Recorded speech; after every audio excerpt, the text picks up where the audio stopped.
When making videos about old companies, we often always look for originality. People who were trailblazers, unique software houses, folks like Matthew Smith or Bell and Braben or Jeff Crammond, those who set out a stall entirely on their own. Normally if we look at something that's unoriginal, the story isn't necessarily a good one.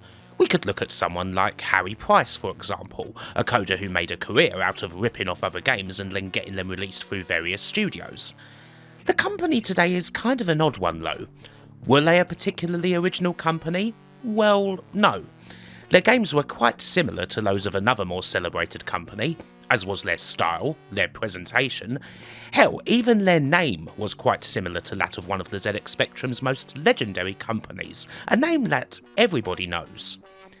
And yet, Odin Computer Graphics are still thought of as a pretty good software house from the time, if nothing else then for the simple reason that they made some really bloody good games.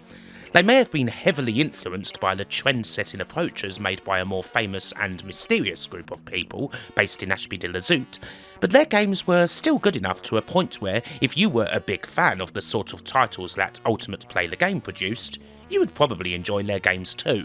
The likes of Nodes of Yesod and Robin of the Wood were excellent. They were good enough for Telecomsoft to sniff around and sign them up to a big exclusive deal that could have taken them to another level, but eventually resulted in their downfall. But they had a group of very talented coders, some intriguing games and, well, there's some wild stories to tell as a result of that. And so here's a look at another curious part of 80s microcomputer history, the story of Odin.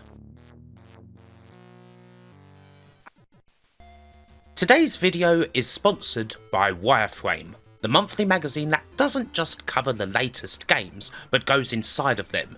It has features on great games, both old and new, many an enlightening piece on the history of games and their creators, and it also encourages people to get into the art of game development themselves, with articles on how to recreate famous games, mechanics, and features in engines such as Unreal in their unique toolbox section. It comes complete with beautiful, glossy artwork and opinion pieces from various key people in the industry. Oh, and me. That's what you'll find, along with a whole lot more, every month in Wireframe Magazine, the magazine that lifts the lid on video games. To subscribe, visit wfmag.cc/KimJustice in the description, and I thank them for their support today.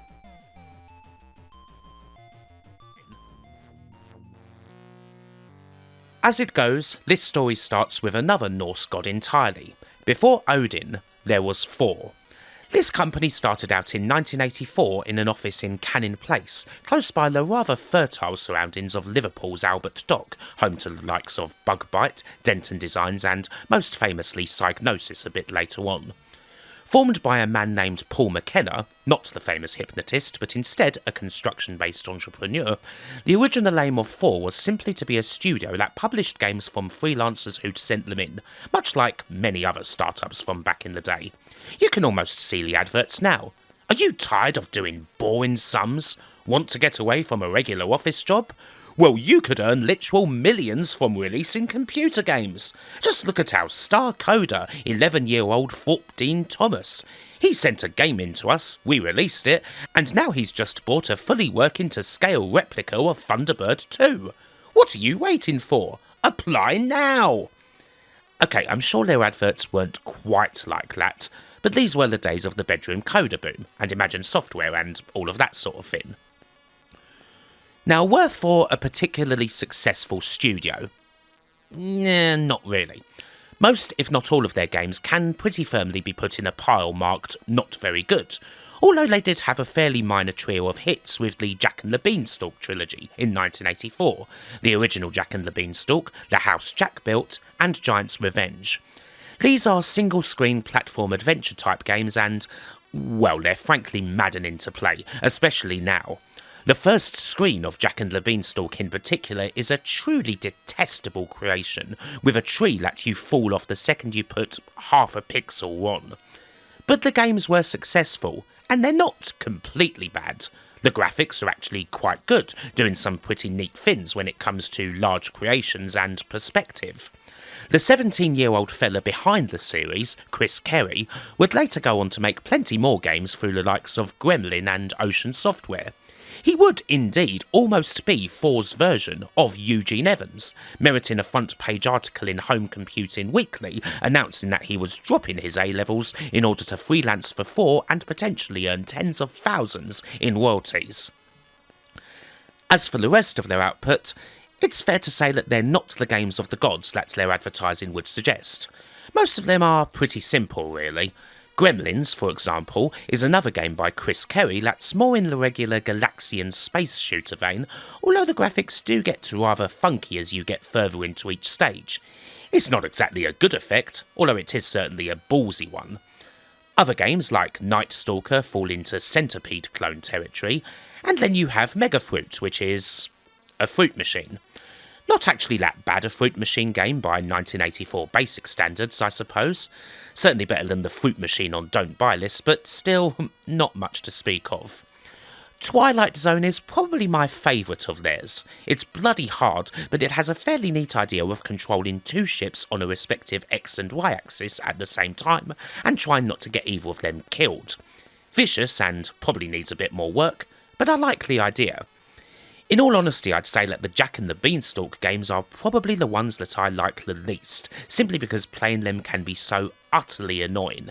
It's hard enough to find the path through a stage, and then it's even harder to stick to that path and not put the slightest foot out of place. A lot of their games support the weird and wonderful Color microspeech too, although they don't necessarily get much out of them.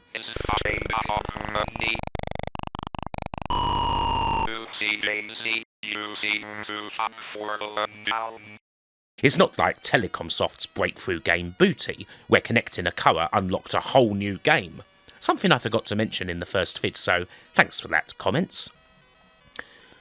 Thor's time was pretty brief. The label only existed on its own in 1984 before things changed.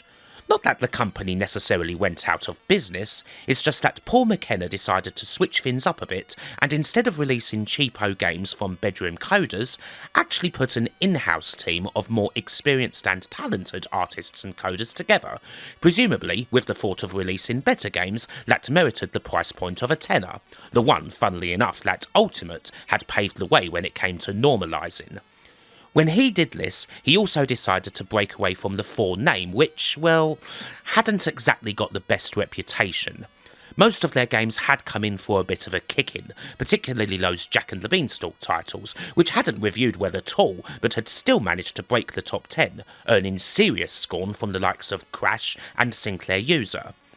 And so, Thor exits the scene, to be replaced by Odin, or, more accurately, Odin Computer Graphics, often shortened to OCG.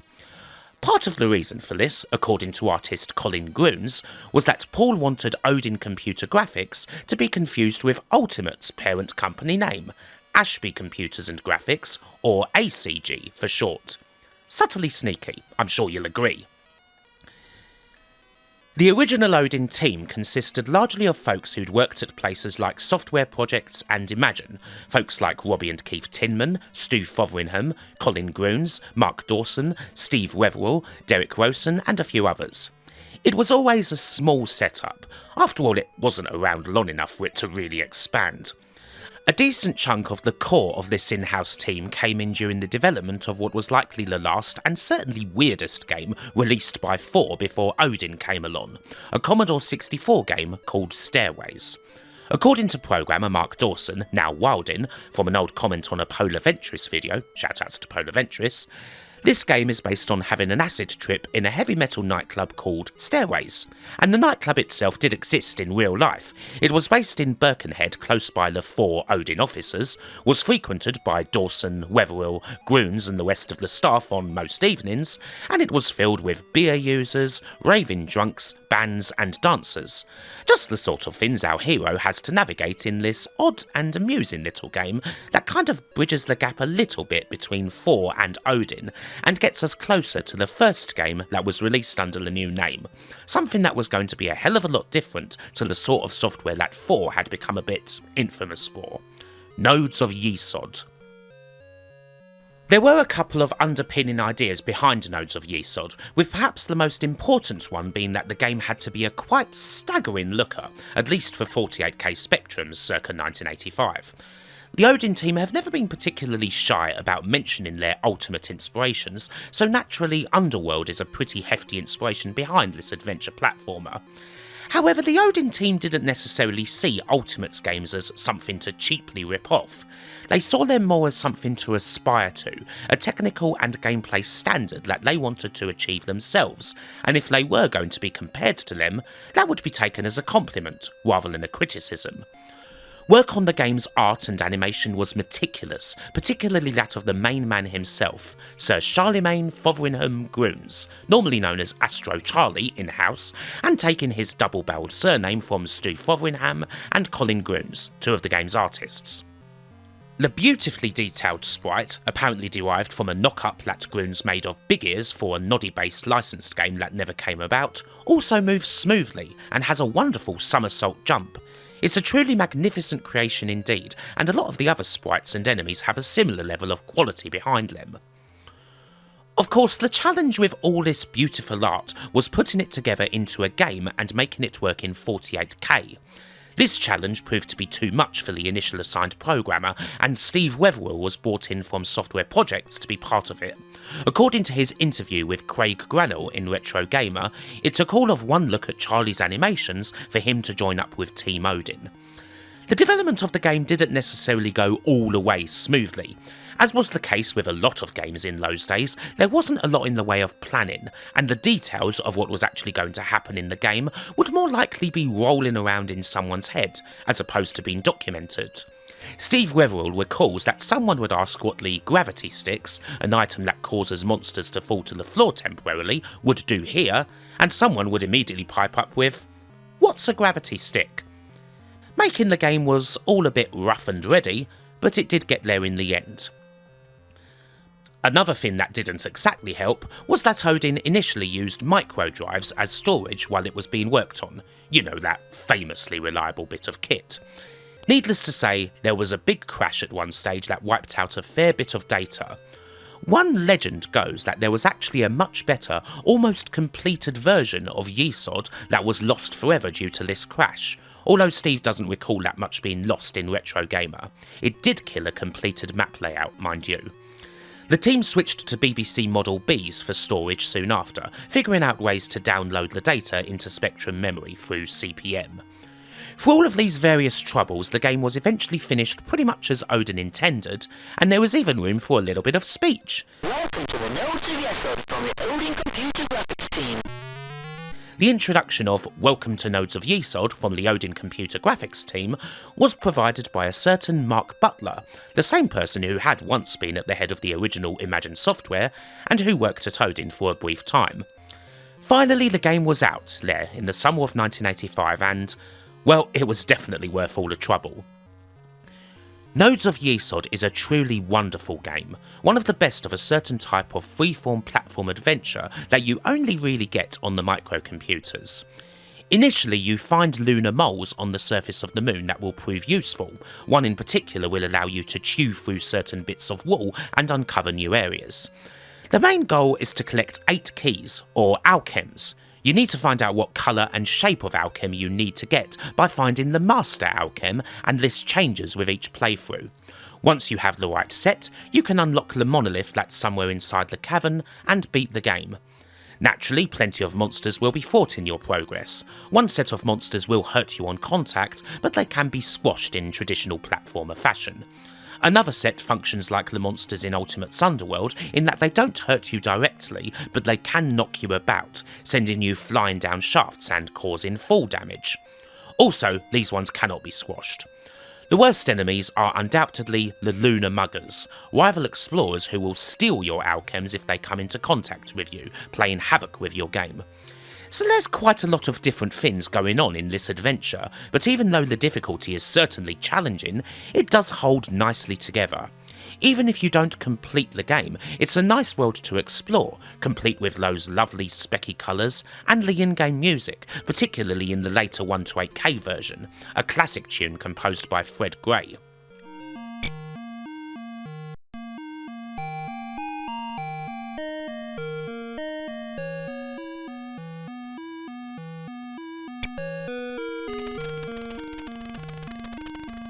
Nodes of Yesod was rightly a big hit, and it reviewed exceptionally well.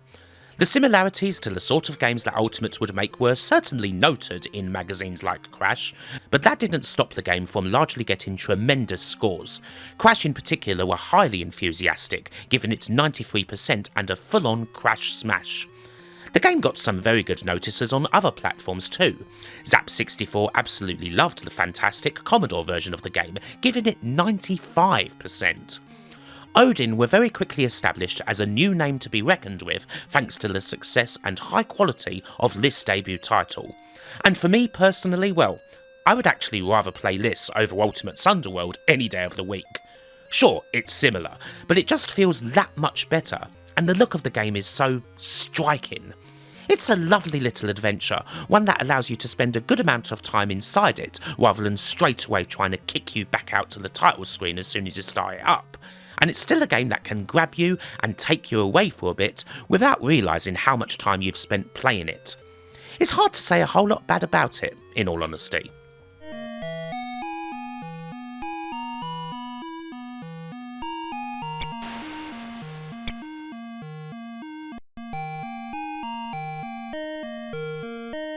Odin naturally struck quickly while the iron was hot. A sequel to Nodes of Yesod followed mere months later, The Ark of Yesod. Admittedly, there wasn't a huge amount different in this sequel, just a couple of new features, with Charlie now getting hold of a laser gun to deal with certain enemies, and walls that can potentially collapse at a moment's notice. Other than that, it's pretty much the same formula. This similarity was kind of recognised. Ark of Yesod was released at a slightly lower price point than Nodes of Yesod's tenner, and it actually came out through the rekindled Thor label, now known as Thor Computer Software, something that the studio would use for lower priced titles. Even if magazines didn't see it as a huge evolution in terms of sequels, it once again reviewed very well simply because they were happy to play more Nodes of Yesod. It's a fine enough game, although not as memorable as the first. There were plans, a couple of years after Odin's demise, for a proper 16-bit sequel called The Heart of Yesod, but unfortunately these never came close to fruition. Much later, in 2010, the Odin name was brought back by Paul McKenna and Steve Wetherill for the release of a 25th anniversary edition of Nodes of Yesod that was available on iOS, featuring new graphics, a good few quality of life improvements such as saving, and a choice between classic and enhanced modes. There is also an even newer 30th anniversary edition of the game, which can also be found for download on iOS, and Steve Wetherill is currently working on a version of the game for the ZX Spectrum next.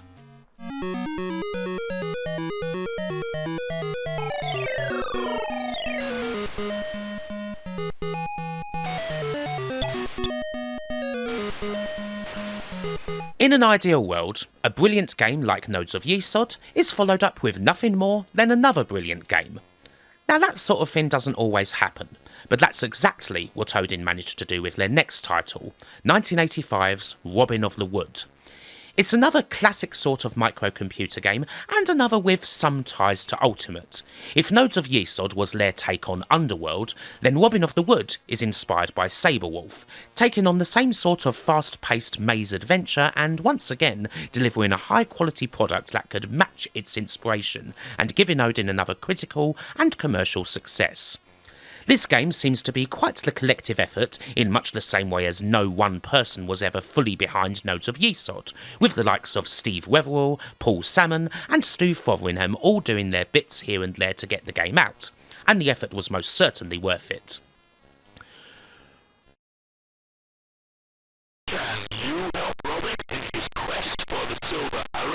Robin of the Wood naturally puts you in the shoes of that great English folk hero, Robin of Locksley, on his quest to win back the Silver Arrow in a grand tournament put on by the Sheriff of Nottingham.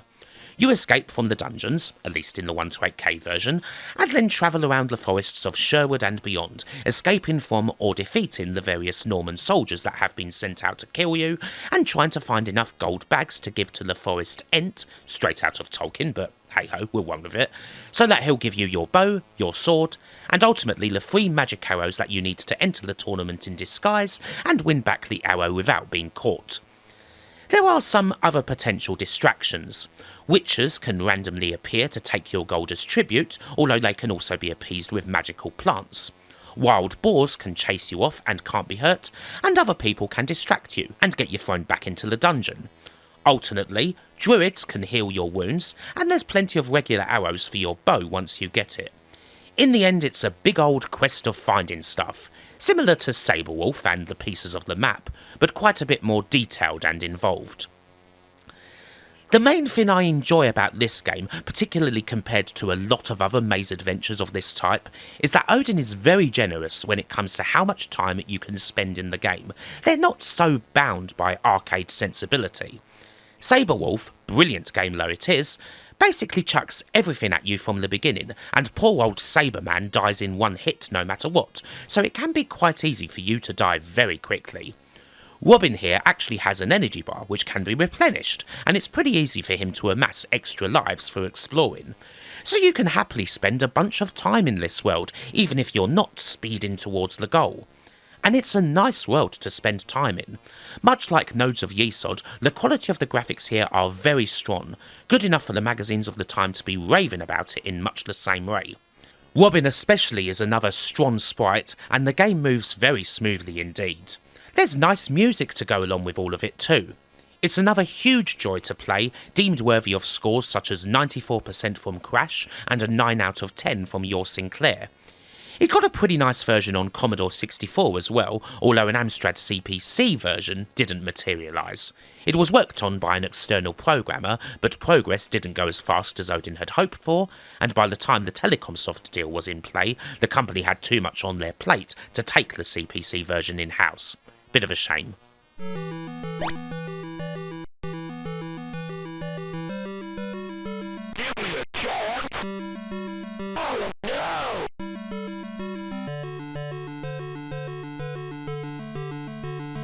There is another little mystery when it comes to Robin of the Wood. There quite possibly could have been an arcade version of it. Just before the deal with Telecomsoft was struck, Odin were in talks with Capcom about doing some stuff together. It appears as though Capcom were interested in giving Odin the chance to do home computer ports of Gunsmoke in particular, and Odin fancied their chances at making an arcade version of Robin of the Wood. It's kind of funny in that the ultimate comparisons, again, are enhanced a bit further by this considering the Stamper's history in arcade games and producing the likes of Gyros for Konami. But it's kind of interesting to picture what a Robin of the Wood arcade game would have looked like. Presumably it would have been a fair bit different from the computer game. In any case, the deal didn't materialise, apparently because the deal with Telecomsoft was finalised a day earlier, thus stopping Odin from being able to do any work on a version of Gunsmoke or what have you. Again, a bit of a shame perhaps, if only because of curiosity. As with any small game studio in the 80s, mostly composed of young men, it's fair to say that the people at Odin did get up to some antics. There's a good few stories that have been told by the likes of Steve Wetherill and Stu Fotheringham over the years. One of the more famous ones is that one day, an unnamed person put a sign in the window simply saying, "Fit birds apply within."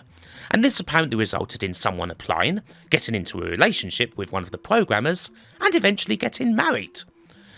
Others are, of course, a bit more debauched, vomiting into a disconnected sink after a hefty lunchtime session, an artist creating the loading screen for Robin of the Wood while smoking a jazz cigarette as long as a baby's arm, hiding under the desk from drunken louts trying to break into the office at the dead of night during the crunch period for Nodes of Yesod, and another artist trying to call up demons in order to get one of the programmers. Just your standard fare, obviously. There wasn't really anyone at Odin with a defined role other than Paul McKenna being the managing director. He'd be in his own office and the rest of the staff would, well, they'd just get on with it without too much intrusion, pulling these games together as something of a collective and chaotic force. And initially, it did work. There were also the odd bits of experimentation that were a bit more connected with games. The Odin team had a big interest in Laserdisc games to the point that they'd purchased a Space Ace machine for the office, and they actually commissioned the tech person who'd designed the hardware that would have been used for Imagine's mega games, Cyclops and Bandersnatch, to see about creating an add-on for the Spectrum that would have seriously increased its RAM and colour palette, presumably with the intention of making Laserdisc-style games on the Spectrum. But this was soon deemed to be far too expensive. There was also a bit of playing around with Amigas. Paul McKenna was a fan of the platform, and a bunch of people at Odin were very enthusiastic too. A shame really then that Odin wouldn't survive long enough to make anything on the platform. As detailed in various Old Planet Sinclair interviews with the Odin team from 1997, they did make attempts at getting the movie licenses for both The Terminator and Dune, but neither of these came to fruition, and they did get a bit closer at getting a license for Raymond Briggs' animated movie When the Wind Blows. Now Lord only knows what sort of game that would have been. A deal was very nearly completed, but Raymond Briggs had a change of heart at the last minute, declining to have a game made out of this light-hearted Armageddon-based hide-and-seek film, and offering up the chance to make a game from the Snowman instead. Odin passed on this, seeing as a game based on the Snowman had actually already been made. Another thing that's very much worth talking about when it comes to Odin is their advertising. Good lord, some of those posters and game covers are quite lush. Again, there was a bit of ultimate inspiration here. They had some rather stylised and out there cover art for their games, so naturally Odin did the same. But the covers for Nodes of Yesod, Robin of the Wood and Heartland most definitely stand out, feeling like the sort of thing you'd see on a Psygnosis cover only a good while before that company existed. Nearly all of Odin's cover artwork was drawn by a local artist named Jerry Fisher, and it was quite inspired by the work of a still existing UK fine arts retailer by the name of Athena, who used to have a few stores on the high streets in the UK, but now largely operates online. Anyway, now we come to the pivotal moment for Odin, the big deal with Telecomsoft, who, like many, had had their heads turned by the studio's magnificent early games. This would be a big deal for the company. In the end, Paul McKenna convinced the interested party into agreeing a pretty nifty six-figure sum in exchange for 10 titles, delivered over the course of 1 year. If all had gone well, it would have certainly made everyone involved a decent bit of cash. Obviously Paul McKenna would have done well out of it, but hopefully everyone else would have done too. It was supposed to be the deal that would take Odin up even further, that would take them from new starlets in the British computer gaming world to an established name. But, well, it didn't work out that way, and this deal will be the thing that ends up killing the company entirely. We'll have more detail on that as we go through the rest of the Odin library, but it's time to move on to the first game that came out of the Odin Telecomsoft deal, and another quite major one, Heartland from 1986. Heartland, largely the design and creative work of Colin Grunes, but another Odin game that was quite the collaborative effort, was pretty much the game that on its own convinced Telecomsoft to go for the Odin deal. It absolutely promised to be another beautiful looking and well playing game from the studio, operating in a side-on view once again, but going for a slightly more traditional adventure platformer layout than the one you would find in Nodes of Yesod. As it goes, Heartland in its original Spectrum form does do some quite wonderful things. However, this time the gameplay perhaps doesn't quite match up to the presentation. That said, it's not a bad game at all. You play as a wizard named Bertie, apparently known as Bertie Big Boy inside the studio, and your job is to find and assemble the 6 pages of a magical book, while also destroying the 6 equivalent pages of a dark book that belong to a tyrant named Midan who rules the world. Obviously, the 6 good pages will break his grip over the Heartland. Many enemies stand in your way, but you can kill them with the help of either your infinite magic hat or by throwing swords and fireballs that you can pick up. Other power-ups can also help you out by, say, making you invincible for a time, but not everything that flies around the screen is necessarily going to help you. And you've got to watch out. Bertie naturally gets weakened whenever he gets touched by an enemy, his health represented by the face of Midan getting clearer as he loses energy. If the face appears in full, the game is over. You only get 1 life. The technical qualities of Heartland become apparent when looking at the game's sprites and the very elaborate masking techniques that Steve Revel employed, something he describes as a mixture of and or coding techniques in an article on the game for Retro Gamer. By way of example, look at how seamlessly the sprites mingle with each other in the game. Usually, when 2 sprites occupy the same space in a specky game, things can get pretty messy. Not so here. Notice how the enemy sprite moves smoothly behind Bertie with no interference whatsoever. That's down to the masking. pretty nice as far as the specky goes, although doing this, and putting a whole lot of enemies and icons and so forth on screen, does cause the spectrum to chug a bit, and this in turn gives the game one of its glaring issues. It's a beautiful title, but it can move quite slowly, which is a disappointment considering how smooth and silky both Yesod and Robin were. In the end, that's a function of just how bigger each sprite has to be in order to facilitate that masking. The game packs a lot into a single 48K load, but it still only has 48K to play with.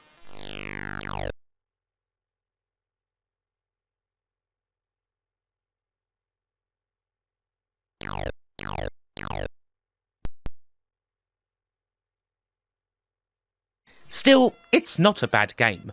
It's definitely worth a look if you can get past the rather cumbersome controls, and it's still garnered excellent scores from the mags. A 92% from Crash, 9 out of 10 from Your Sinclair, and a perfect 5 out of 5 from Sinclair User.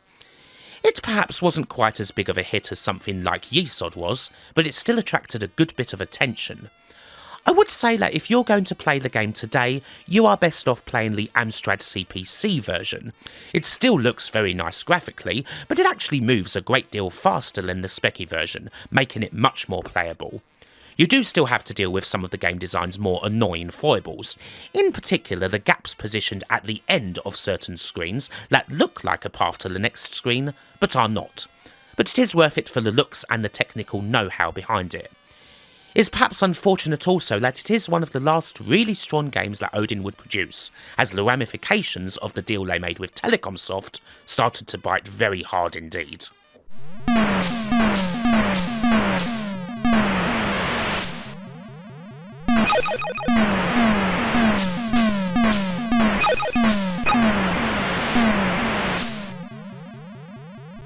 Not long after securing the deal with Telecomsoft, Odin made a little move across Cannon Place to another, slightly larger set of offices that had previously been occupied by Bugbite. Not a huge relocation, considering that they could still see their old offices out the window, but the move was necessary to fit in a few more members of staff, people that the company would absolutely need if they had any hope of fulfilling their contract to produce 10 games in a year. Once the money signs had faded, it kind of became clear rather quickly just how much work that was going to entail. Would it be in any way possible to maintain the high standard that Odin had set up with their first set of games, the 2 Yesod titles, Wood of and Heartland? Ideally, in a story, this is the time when I tell you of the miracle that allowed them to work all the hours they possibly could and somehow pull that off. But unfortunately, well, the realistic and simple answer is no. In 1986 and 1987, the quality of Odin's games started to fall off a cliff thanks to this deal. The last set of Odin games can be put into 2 small groups, ones that still came out on the Odin name, and others that were released through Thor, which was still kicking around. And unfortunately, almost all are bad. However, let's at least start with a game that does show a fair bit of quality about it, because they do deserve that. Sidewize is the last game that Steve Wetherill worked on under the Odin name, alongside Colin Grooms on the art, and it's quite the nice feat on the ZX Spectrum, at least technically. Steve's goal here was to produce a shoot 'em up on the specky that moved as smooth and as fast as something like Delta on the Commodore 64. In other words, a consistent 50 FPS. As Steve puts it, the game is chasing the raster of a CRT, catching up with it but not crossing it, which could cause interference.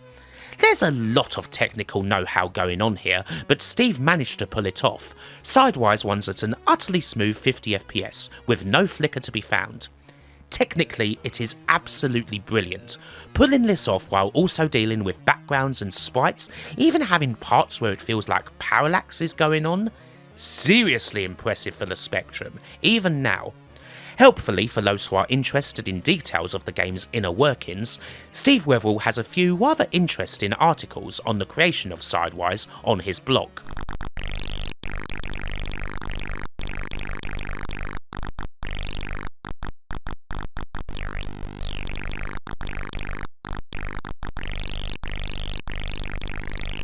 On the gameplay front, Sidewize is okay. It doesn't play too badly as far as shooters go, but it is grossly unfairly hard. Completing stages in the game is kind of a task of pure memory. It's not so much the enemies themselves, but the massive walls that suddenly fly at you in a split second with no warning that will almost certainly kill you. Savage stuff indeed, and that can be quite irritating. It's certainly worth playing to look at that technical quality and the game doing things that a lot of people didn't think Lespecki was capable of, but there are better shooters. The game was followed up in 1988 by Crosswise, a sequel that didn't come out under the Odin name, but was still made by Wetherill and Grunes. It's often thought of as an Odin game in all but name. This one isn't 50 FPS, but it's still doing a lot of impressive and colourful stuff. However, if anything, the game's even harder than Sidewize, and that's saying something. I'm not sure if I've played many shooters that are quite as uncompromising as Crosswise on the Specky, and it doesn't necessarily make for an enjoyable experience, technically brilliant though the game might be.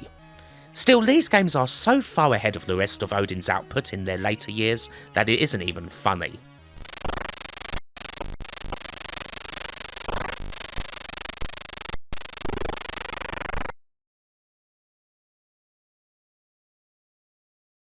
Most would be shocked at the majority of games that Odin produced in the Telecomsoft deal.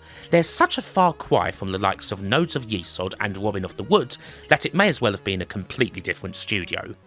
The odd game has potential, like Hypa, a future sports game made by Doug Burns, or Bernie Duggs as he usually styled himself. The actual playing of the game is quite smooth, nothing wrong with the controls or anything, but the aim of it all can be quite confusing. I believe you have to hit the little flying disc at the bottom of the middle bit, and then throw the ball into the moving hole that's on your side. I think. Honestly, I'm still not quite sure. The game does play fast and furiously, but yeah, it does kind of descend into aimless throwing around of the ball, I'm afraid. It could have done with being a little bit simpler. Still, it's nice to see that Doug gave a little cameo for his good friend Joffa Smith in the game. He is one of the playable strikers.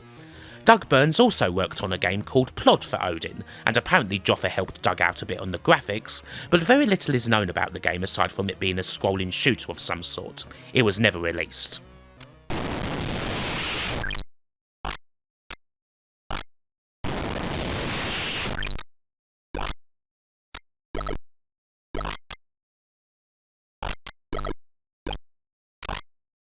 ICUPS, which apparently stands for International Commission for Universal Problem Solving, is a game released by Thor that's in two parts, the first being a very bare and irritating space shooter take on Spy Hunter. At least that's what it feels like. If you somehow get past this part, seeing as it throws ships endlessly at you and half of which you can't even bloody kill, you get chucked into a mazy shooter where your bug hero flies about a bit, and it's really quite slow. Definitely not something to bother with at all, I'm afraid. Throwing it over to the Commodore, Mission AD is another one that has a bit of potential but just doesn't quite stick the landing. It's a xenophobe type game where the aim is to hunt and kill assassins, as shown in the picture on the display. Graphically and sonically it's fine, but the actual playing of the game can just be a little bit aimless.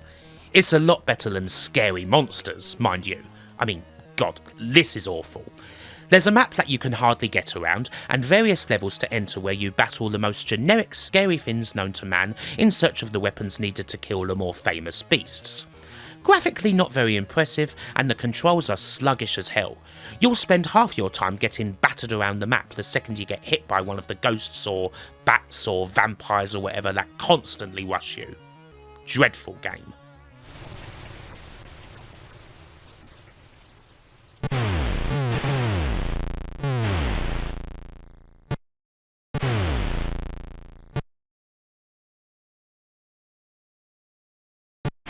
It only gets worse, really. UFO is something that just feels a bit like old hat. It's like Space Invaders or Galaxian or whatever, only you can move about a bit more and you have a shield if you want. I suppose this is a budget game, available at the low cost of $1.99, so there should be a bit more forgiveness here. It's no worse or better than the average budget game that was released under the Silverbird label, but again it does feel a little beneath Odin. But then, ugh. We get to On the Tiles. This one's the nadir, I'm afraid. You play as a cat and you have to collect fish bones in order to take over your territory. Collect enough and you move on to the next one. This could have been good. It's not bad graphically, and the animation on the cat is fine, but the controls are grotesque, so slow it feels like you're mailing your button presses in. Enemies don't have the same problem, they just rush you, giving you no time to react, and even if you do pounce on them it's a toss-up as to whether the game just kills you anyway, and even the 9 lives you have at the start probably aren't going to last all that long. Unfortunately, it just ends up being a disaster, the sort of half-baked and poorly executed title that summed things up for Odin during the crunch of the Telecomsoft deal. Finally, it all ended in 1988 with The Plot, otherwise known as Gunpowder. A not actually that dreadful but still disappointing micro-style platformer where you play as Guy Fawkes on the search for fireworks. It's not awful, but there's so many other better games in this style that this one's just not particularly worth giving much attention to. Simple as that.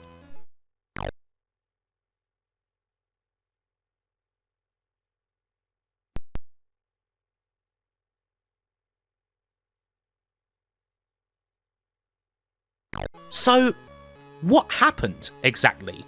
Why did the Telecomsoft deal essentially wreck Odin and saw them go from producing some of the most impressive micro games around to producing such relative garbage? There's a good few reasons, really, both on the Odin side and on the Telecom side. To go to the Telecom side first, well, it's a pretty harsh deal, isn't it? Telecomsoft made a deal for the studio to produce 10 games inside of a year, and that's one thing. But it's not like they just wanted any old games. They wanted 10 games that were of the same quality as the likes of Nodes of Yesod and Robin of the Wood. And sure, while that would be ideal, that would be pretty bloody hard if not impossible for literally anyone to do, no matter how talented, let alone a small studio like Odin. One wonders if it would have been better to have a few less games involved as part of the deal. Of course it absolutely would have been, but that would have perhaps involved a bit less money. On the Odin side, the company was far too small and far too inexperienced to truly fulfill a deal like this one. The original Odin games were created by a largely teenage team who weren't exactly into planning and organisation. The big ideas were there, but the details and intricacies were usually worked out on the fly and iterated on. And this worked. They flew by the seat of their pants, they all pulled together and produced great stuff. But the Telecomsoft deal changed everything. It's not just the question of having to hire a bunch of new people and those people fitting in, it's that now Odin had to split into multiple teams working on multiple projects, all sorts of crossing over and what have you. It didn't take long for the whole thing to become a disorganised mess. As retold by the likes of Weatherall and Fotheringham, the whole atmosphere at the studio changed. It used to be a fun and positive environment, but with the teams in a state of perpetual mega crunch, it turned into a rather negative and argumentative one. As a result of this, people gradually packed their bags and started to leave. By the time the Telecomsoft deal was over, a big chunk of Odin's staff had gone. And then, to top it all off, there was the big dispute between Paul McKenna and Telecomsoft as to whether the contract had actually been fulfilled at the end of the day. There were a couple of unreleased games, ones that Telecomsoft didn't accept. A tank game of sorts, a gladiator-style fighting game, and a game called Lusitania where you had to explore a sunken ship, of which a couple of screenshots for the Amstrad CPC exist. When all was said and done, Paul McKenna said that the studio had produced the agreed upon amount of titles, and Telecomsoft disputed that entirely, refusing to pay for several of them. For Odin, this lack of payment would spell the end of the company. Telecomsoft might not have ended up with 10 Robin of the Woods, but in holding out on the money, Odin was finished. Almost as soon as the contract between the company and Telecomsoft came to its messy end, the company folded. What happened over the next, well, ever? The majority of the staff would go on to work at Denton Designs for a while, before gradually flying off to various other places in and out of the industry. Steve Weatherall and Colin Grunes continued on together for a good while, forming a small studio that lasted for a couple of years called, wonderfully, Eldritch the Cat. These folks, named after Steve's cat, who so happened to be named after the lead singer of Sisters of Mercy, would have produced the previously mentioned Heart of Yesod title, if it had happened. Eventually, Steve went on to work for Electronic Arts in the 90s, while Stu Fotheringham also worked together with Colin for a good length of time in consultancy. Of all the former Odin employees, Steve Wetherill is surely the most celebrated of them all. At Electronic Arts he worked as a producer on games including the original Desert Strike, and from there, most famously, he would be a producer and technical director at Westwood for Command and Conquer, including Red Alert 1 and 2 and Tiberian Sun. Not bad, it must be said. As for the boss, Paul McKenna, well, he was somewhat more enigmatic, going back to construction. Something of a stink did arise back in 2005 on newsgroups and forums when he had Odin's games pulled from the popular website World of Spectrum, but not much else was heard until he revived the Odin name in 2010 for the anniversary of Nodes of Yesod, getting back in touch with Steve Wetherill for the production of it. Finally, if you want one other odd little fact to end the video, Odin's offices in Canning Place had a decent chunk of warehouse space attached to it. Indeed, the whole of the offices would end up being used as a warehouse for Telecomsoft when the company met its demise. The manager of this warehouse was a young man by the name of Neil Fitzmaurice. If that name's familiar, it's because he went on to become an actor, starring and writing in all sorts of comedies, the likes of Benidorm and Phoenix Nights, but he is probably most famous for the role of Jeff in Peep Show. So, there you go. And so that, in a nutshell, is the story of Odin. It's kind of an unfortunate story in the end.